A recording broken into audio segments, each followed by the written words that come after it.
할렐루야, 하나님께 영광 돌립니다. 이 영상을 접하는 여러분 모두를 축복합니다.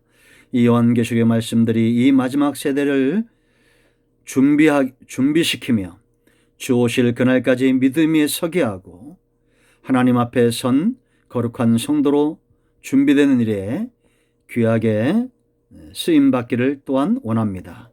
이제 여러분, 우리가 어제 바벨론이 멸망할 수밖에 없는 이유, 세상 나라 하나님을 떠난 백성 사람들이 망할 수밖에 없는 이유들을 살펴봤습니다. 그것은 바로 음행이고 교만이고 사치와 치부고 불입니다.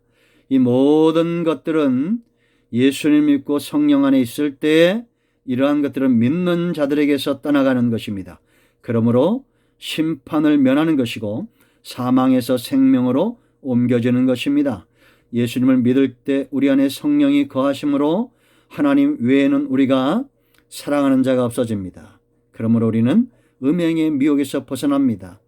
성령이 우리 안에서 우리를 낮추시고 우리의 육체의 소욕을 꺾으심으로 우리는 교만하지 않습니다.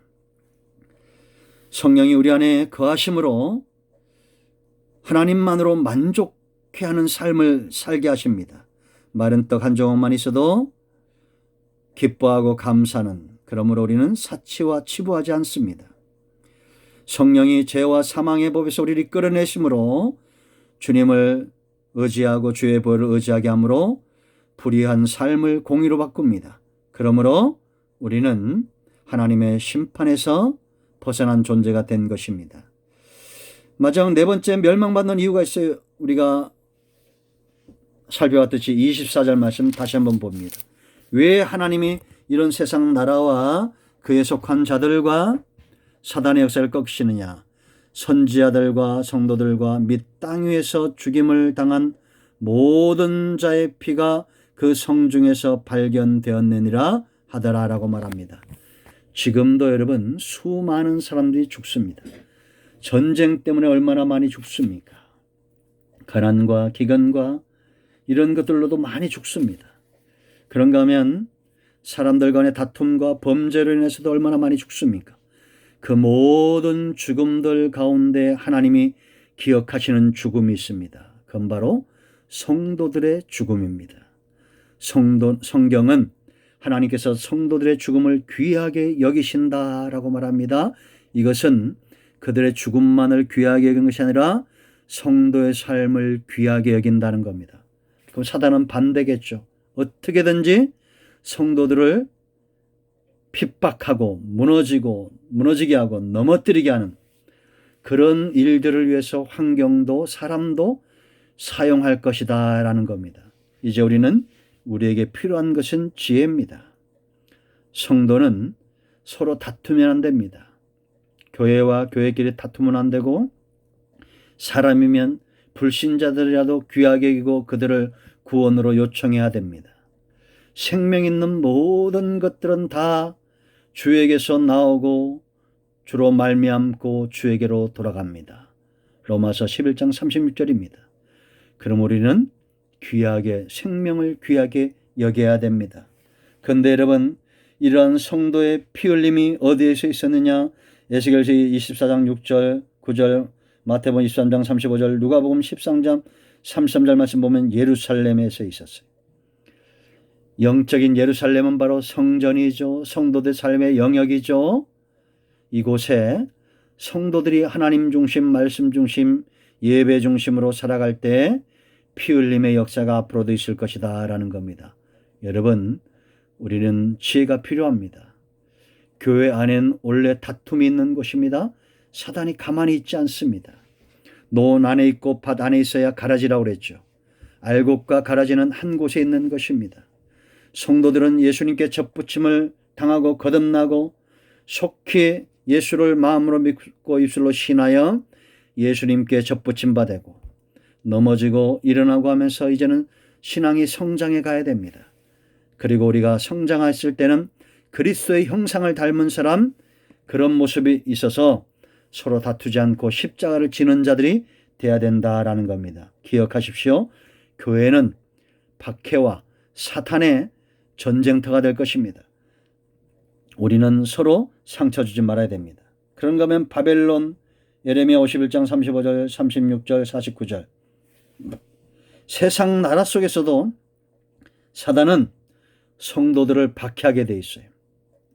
지금도 세상의 모든 정치적 욕심들, 문화, 교육 이러한 것들 때문에 신앙에 지장이 오고 있지 않습니까? 우리가 깨어 근신해야 됩니다. 그런가 하면 바다짐승 적그리스도입니다. 계시록 11장 7절, 13장 7절. 왜 신천지는 그렇게 교회를 넘어뜨리고자 혈안일까요? 그들 뒤에 사단이 역사합니다. 그들은 모르죠. 그러나 살펴보십시오. 사탄이 그런 신천지나 다른 우상숭배자들에게 돈에 대한 욕심, 세상에 대한 욕심, 그런 욕심을 줘서 결국은 교회를 박해하는 일에 쓰는 것입니다. 이 말씀이 이해되셔야 합니다. 자신들의 탐심을 채우기 위해서 결국은 성도들을 박해하고 교회를 무너뜨린다라는 겁니다.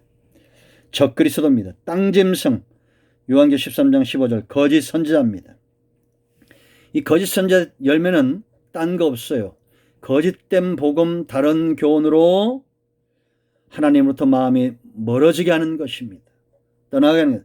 다시 말하면 이제 이 설교를 듣는 여러분들도 말씀의 눈이 열려져야 됩니다. 성도는 무교병을 먹는다고 그랬습니다. 세상 달콤한 것들을 좋아하지 말고 무교병을 사모해야 됩니다. 이런 성도들의 피를 흘림으로 이들은 심판을 받을 수밖에 없다라는 것을 우리가 아셔야 됩니다. 우리는 이러한 시대에 우리가 살고 있는데요.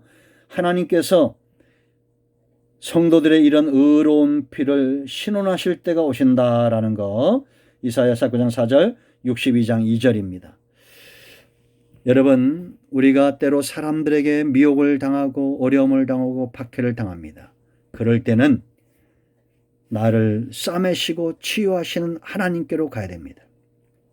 다치면 병원을 가듯, 우리가 어디가 아프면 약을 먹듯, 우리가 상하면, 영적으로 상하든지 마음적으로 상하면 하나님께 나가 엎드리십시오. 우리를 치유하시고 회복하시는 분은 하나님이다라는 겁니다. 자, 다시 한번 정리합니다. 바벨론 세상 나라가 멸망받을 수밖에 없는 이유가 있었습니다. 우리는 이러한 것들에서 떠나야 되고 이러한 미혹이 온다 할지라도 두려워하지 말아야 됩니다. 그 첫째는 음행을 통한 미혹이고 교만이고 사치와 치부고 불이고 성도들의 피를 흘리는 것입니다. 이러한 세상은 반드시 심판을 받게 되어 있습니다. 사탄의 방법입니다. 그러므로 우리는 이 반대되는 하나님의 방법으로 사람을 사랑하고 세상 속에서 우리의 삶을 살아내야 됩니다. 하나님께 영광이 되고 두 마음을 품지 않고 겸손하고 낮아지고 공의로운 삶을 진리 가운데 서기를 기뻐하고 성도들을 지체로 사랑하는 그런 사람들을 하나님은 축복하실 겁니다. 여러분 모두를 축복합니다. 하나님의 놀라우신 은혜와 성령의 강력한 능력이 우리를 사로잡기를 기도합니다. 아멘. 코로나19 종식과 요한계시록의 말씀들이 열리도록 기도하겠습니다. 아멘.